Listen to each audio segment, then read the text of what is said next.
A Disney World foi construída sobre 43 milhas quadradas de pântano. Não era campo nem fazenda, era pântano. Água parada em todas as direções. Exatamente o tipo de terreno onde mosquitos se reproduzem aos bilhões. 80 espécies vivem a poucos quilômetros da propriedade. 58 mil visitantes caminham todos os dias por passagens ao ar livre no meio do verão da Flórida. E de algum modo quase ninguém é picado. Nós imaginamos que a resposta fosse pesticida. Algum produto químico industrial pulverizado pelo parque depois do fechamento. Mas a Disney não pode fazer isso. São 58 mil pessoas por dia, incluindo crianças pequenas, comendo em carrinhos de comida ao ar livre e tocando todas as superfícies. Pulverizar o tipo de inseticida usado em galpões criaria mais problemas do que qualquer mosquito. Então, o que eles realmente fazem? 5 camadas, cada uma mais estranha e mais barata que a anterior. Uma é um sistema de drenagem que funciona só pela gravidade há mais de 50 anos, sem nenhuma entrada elétrica. Outra é um spray feito de alho, calibrado numa concentração que nosso nariz não consegue detectar. E outra envolve galinhas vivas escondidas em galinheiros pela propriedade, cujo sangue é coletado e testado toda semana para doenças que nós nunca saberíamos que estavam ali. E a razão de essas 5 camadas existirem começa num hospital no Panamá que matou, por acidente, os próprios pacientes que tentava salvar. Em 1882, os franceses construíram um hospital moderno no alto de uma colina acima da cidade do Panamá para tratar os trabalhadores que morriam no projeto do canal. Havia plantas tropicais nos jardins. As enfermarias eram limpas. Para impedir que formigas subissem nas camas dos pacientes durante a noite, os funcionários colocaram cada pé de cama dentro de um pequeno copo com água limpa. Para proteger as plantas do jardim, cada vaso foi colocado dentro de um anel de cerâmica cheio de água. Copos de água parada debaixo de cada cama. Água parada em volta de cada planta. Nos quartos onde os trabalhadores morriam de doenças transmitidas por mosquitos, os franceses tinham construído, sem querer, uma fazenda de criação de mosquitos dentro do hospital que deveria salvar vidas. Em certo momento, a taxa de morte dos pacientes chegou a 75%. Eles estavam cultivando a própria doença que tentavam tratar. Ninguém entendia o motivo, porque ainda não se sabia que os mosquitos eram os transmissores. Mais de 22 mil trabalhadores morreram na construção daquele canal. O projeto desabou. A França quase quebrou tentando. Quando os Estados Unidos assumiram o projeto do canal em 1904, enviaram um médico militar chamado William Gorgas. Gorgas já havia erradicado a febre amarela em Cuba. Ele entendia o que os franceses não tinham entendido. Ele mandou drenar cada poça, lagoa e vala da zona do canal. Suas equipes despejaram óleo e querosene sobre água parada para sufocar larvas. Fumigaram casas e instalaram telas nas janelas. Ele mobilizou 4 mil trabalhadores cuja única função era capturar e matar mosquitos. Alguns recebiam 1 centavo por mosquito pego à mão. Em 1906, a febre amarela desapareceu completamente. A malária caiu 90%.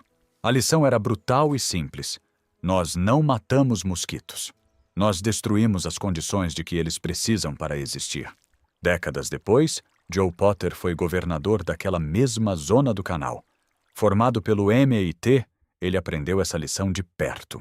Em 1964, Potter conheceu Walt Disney na Feira Mundial de Nova York. Quando Walt disse que queria construir o maior parque temático ao ar livre do mundo sobre um pântano da Flórida, Potter já conhecia o manual. Walt o contratou na hora e lhe deu o cargo de vice-presidente de planejamento da Flórida. Camada 1. Antes de qualquer prédio ser erguido, as equipes de Potter cavaram 47 milhas de canais de drenagem por toda a propriedade, 22 milhas de diques e 24 comportas de controle de água. O sistema foi desenhado para mover a água constantemente, transformando o pântano em terreno firme e construível. Mas aqui está o detalhe que faz engenheiros pararem para olhar. Toda a rede funciona por gravidade. As comportas flutuam e se abrem quando a água chega a certo nível. Depois se fecham quando o nível baixa. Sem eletricidade, sem bombas, sem monitoramento humano. Esse sistema entrou em operação antes da abertura do parque, em 1971, e continua funcionando desde então. Mais de 50 anos sem interrupção. Até hoje, esses canais são chamados de Joe's Ditches, as valas de Joe. A balsa que cruza a Seven Seas Lagoon recebeu o nome de General Joe Potter. Os visitantes leem o nome e pensam que é um personagem fictício, mas é o homem que tornou o parque habitável. Uma rede de drenagem de 47 milhas, projetada por um homem que viu água parada matar 22 mil pessoas, ainda funciona 5 décadas depois, sem uma única entrada elétrica. Essa é a primeira das 5 camadas. Mas drenagem só elimina criadouros no solo. Um mosquito não precisa de um pântano, ele precisa de qualquer água parada por 48 horas. Uma poça numa calha, uma colher de chuva presa numa folha, uma depressão no parapeito de uma janela depois de uma tempestade. A camada 1 não alcança nada disso. Camada 2. Da próxima vez que você estiver no Magic Kingdom, olhe para cima. Os telhados têm ângulos inclinados, as torres terminam em pontas afiadas, os beirais fazem curvas, as fachadas se projetam para fora na base.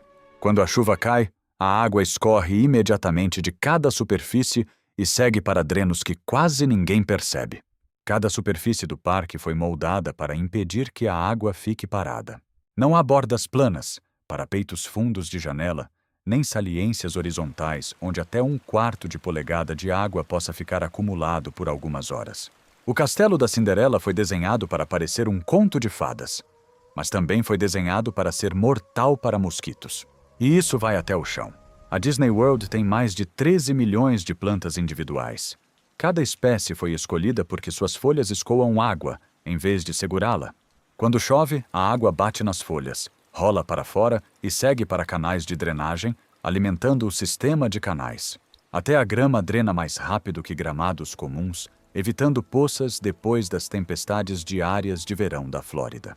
13 milhões de plantas, centenas de prédios, 50 anos de paisagismo, tudo projetado para uma função em que os visitantes nunca pensam. Essa é a segunda camada. Mas existe água que a Disney não pode drenar. A Seven Seas Lagoon cobre cerca de 200 acres. O fosso do Castelo da Cinderela mantém água o ano inteiro. O parque tem dezenas de lagos, lagoas e rios. Então, como impedir que os mosquitos se reproduzam neles? Camada 3. Todo o corpo d'água dentro da Disney World se move. Fontes agitam as superfícies. Atrações empurram milhares de galões por canais a cada hora. Tubos subterrâneos ligam vias d'água separadas, de modo que até lagos que parecem parados na superfície estão, na verdade, circulando por um sistema de filtragem por baixo. Uma fêmea de mosquito precisa de 48 horas de água parada para colocar ovos. A água da Disney nunca fica imóvel por tanto tempo. E para qualquer coisa que escape, a Disney colocou peixes comedores de mosquito em todos os cursos de água. O nome científico deles é gambúsia. Eles têm cerca de 5 centímetros, com bocas voltadas para cima, adaptadas para se alimentar na superfície, exatamente onde as larvas ficam agrupadas. Uma única fêmea pode comer até 500 larvas por dia, 500 por peixe, por dia. Eles patrulham cada lagoa, lago e canal há mais de 50 anos. Essa é a terceira camada. Até aqui, todas as camadas são prevenção. Drenar a água, escoar a água, mover a água, comer as larvas. Mas nada disso detém um mosquito adulto que já nasceu a quilômetros dali, nos pântanos ao redor, e cruza o limite da propriedade da Disney. A drenagem não o intercepta. A arquitetura não o bloqueia. Os peixes não podem comê-lo. Algo precisa pará-lo no perímetro antes que ele chegue a um visitante. E essa é a camada prometida no título. Camada 4. Walt Disney era firme. Nada de pesticidas químicos perto dos visitantes. Ele não queria famílias caminhando por inseticida ou comendo pipoca coberta por resíduo químico. Então, a equipe da Disney encontrou algo que repele mosquitos e é completamente invisível para humanos. Alho. Mais especificamente, extrato líquido de alho. O composto ativo é a alicina, uma molécula à base de enxofre liberada quando as células do alho são esmagadas. Ela sobrecarrega os receptores olfativos do mosquito e os deixa cegos para os sinais de dióxido de carbono e calor corporal que eles usam para encontrar pessoas. A Disney pulveriza esse extrato pelo parque em uma programação regular. Aqui está a parte difícil de acreditar até você entender o detalhe. A concentração é calibrada logo abaixo do limite de detecção humana. Nós nunca sentimos o cheiro. Nosso nariz literalmente não consegue percebê-lo nessa diluição. Mas o sistema sensorial do mosquito, milhares de vezes mais sensível a químicos no ar, fica completamente desorientado. E enquanto o alho invisível é pulverizado pelo caminho dos visitantes, a Disney também bombeia aromas agradáveis por dispositivos patenteados chamados Smellitizers. A Disney possui patente dessa tecnologia. Passe pela Main Street Bakery e você sente baunilha e biscoitos quentes. Passe por Pirates of the Caribbean e sente água salgada e madeira úmida. Caminhe pela Main Street e sente cheiro de churros com canela. São injeções de aroma projetadas para melhorar a experiência do visitante, mas também ajudam a mascarar qualquer traço de alho que pudesse chegar à percepção humana. Nós caminhamos ao mesmo tempo por uma barreira invisível contra mosquitos e por uma experiência sensorial cuidadosamente criada. E não temos ideia de que qualquer uma das duas coisas está acontecendo. Uma defesa de alho calibrada abaixo da detecção humana, mascarada por máquinas de cheiro patenteadas que espalham aroma de churros. Um frasco do concentrado custa cerca de $1. Essa é a quarta das 5 camadas. 4 camadas até aqui, e todas são passivas: drenagem, arquitetura, peixes e alho. Nenhuma coleta informações. Nenhuma diz à Disney onde os mosquitos estão aumentando, quais espécies chegaram naquela semana ou se alguma carrega doenças capazes de hospitalizar uma criança. Para uma propriedade visitada por 58 mil pessoas por dia, esse ponto cego não é aceitável. Camada 5. A Disney opera um programa de vigilância de mosquitos por meio do Central Florida Tourism Oversight District, antigo Reedy Creek Improvement District, que funciona como o governo local próprio da Disney. Armadilhas de dióxido de carbono ficam em pontos estratégicos pelos 43 milhas quadradas. Mosquitos são atraídos por dióxido de carbono porque ele imita a respiração de um animal vivo. As armadilhas os capturam vivos. A equipe entomológica da Disney recolhe as armadilhas, congela os espécimes e analisa tudo espécie por espécie, medindo a densidade populacional e verificando se as fêmeas estavam prestes a se reproduzir. Mas as armadilhas são só metade da vigilância. E esta é a parte que faz as pessoas olharem 2 vezes quando ouvem. Escondidos em galinheiros nas bordas da propriedade, bandos de galinhas sentinela ficam expostos a todas as espécies de mosquitos da região. Mosquitos que carregam vírus do Nilo Ocidental, encefalite equina oriental ou encefalite de St. Louis podem picá-las. As galinhas não adoecem, mas os anticorpos aparecem nos exames de sangue semanais. Se o vírus do Nilo Ocidental aparece numa galinha perto de uma zona específica, a equipe sabe exatamente onde mosquitos infectados estão ativos. Eles aplicam contramedidas antes que qualquer visitante esteja em risco. As galinhas não podem dizer a ninguém que foram picadas, mas o sangue delas diz aos cientistas tudo o que precisam saber. Outros condados da Flórida usam a mesma técnica, mas a Disney faz isso em escala que rivaliza com um departamento estadual de saúde.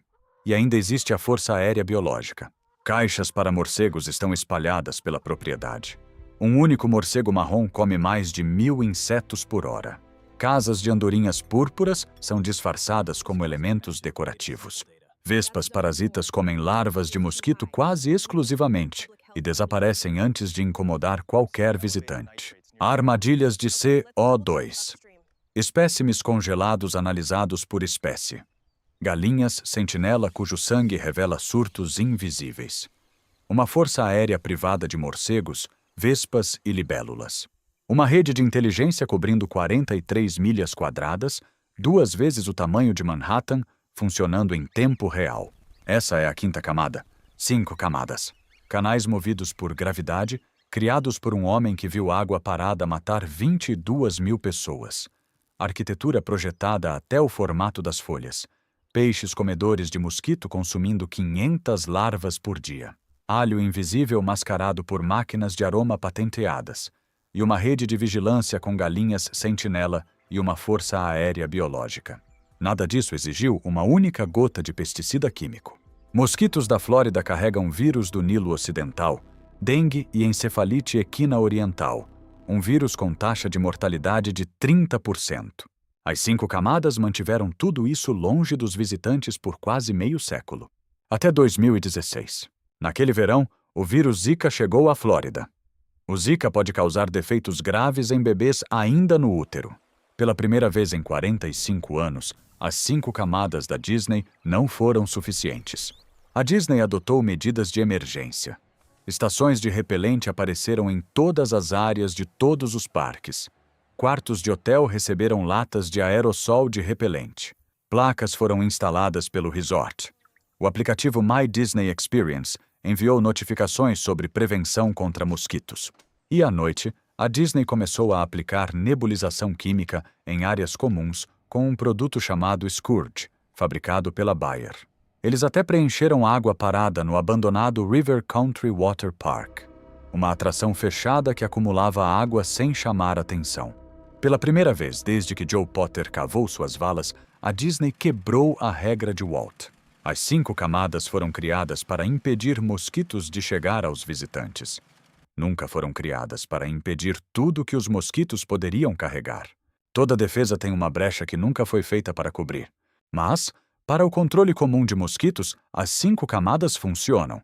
E quase tudo pode ser replicado em casa por menos de $50. Elimine toda a fonte de água parada num raio de 15 metros da casa. Bebedouros de pássaros, calhas entupidas, pratinhos de plantas, pneus velhos, tampas de garrafa. Coloque peixes comedores de mosquito em qualquer lago ou fonte. Muitos distritos locais de controle de mosquitos os fornecem de graça. Troque as luzes da varanda por LEDs de espectro quente, 2700 Kelvin ou menos. Mosquitos navegam em direção à luz UV. LEDs quentes produzem quase nenhuma.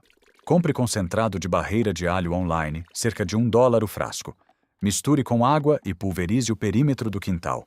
Dura cerca de 2 semanas. Instale uma casa para morcegos a pelo menos 4,5 metros de altura. Uma única colônia reduz a população local de mosquitos mais rápido que muitos tratamentos químicos. Custo total: menos de $50. O mesmo sistema que protege 58 mil pessoas por dia, reduzido para um quintal. Walt Disney não inventou o controle de mosquitos. Ele contratou um homem que aprendeu isso em um dos capítulos mais sombrios da história da engenharia. 22 mil trabalhadores morreram no Panamá porque as pessoas que tentavam salvá-los criaram mosquitos, sem querer, dentro do hospital. Joe Potter entendeu o que aquilo significava. Passou o resto da carreira garantindo que não acontecesse de novo. Potter morreu em 1988. Seus canais ainda funcionam. Suas valas ainda drenam. E cada visitante que entra no Magic Kingdom sem uma única picada está vivendo dentro do sistema que ele construiu. Muito do que cobrimos aqui custa menos do que aquilo que substitui, funciona como prometido e foi deixado para trás não porque parou de funcionar, mas porque ninguém conectou as peças. Se esse tipo de conteúdo importa para você, deixe o like e se inscreva. É a maneira mais fácil de garantir que ele continue aparecendo. Agora, existe um prédio em que entramos quase todos os dias que usa 4 camadas invisíveis para manter cada inseto do lado de fora. A primeira camada não foi inventada por um cientista, nem por um médico. Foi descoberta por comerciantes de flores na antiga Pérsia, que a mantiveram como segredo comercial militar por séculos. E a terceira camada é algo que um faxineiro coloca no chão em cada turno, sem saber que é uma arma. Esse é o próximo vídeo.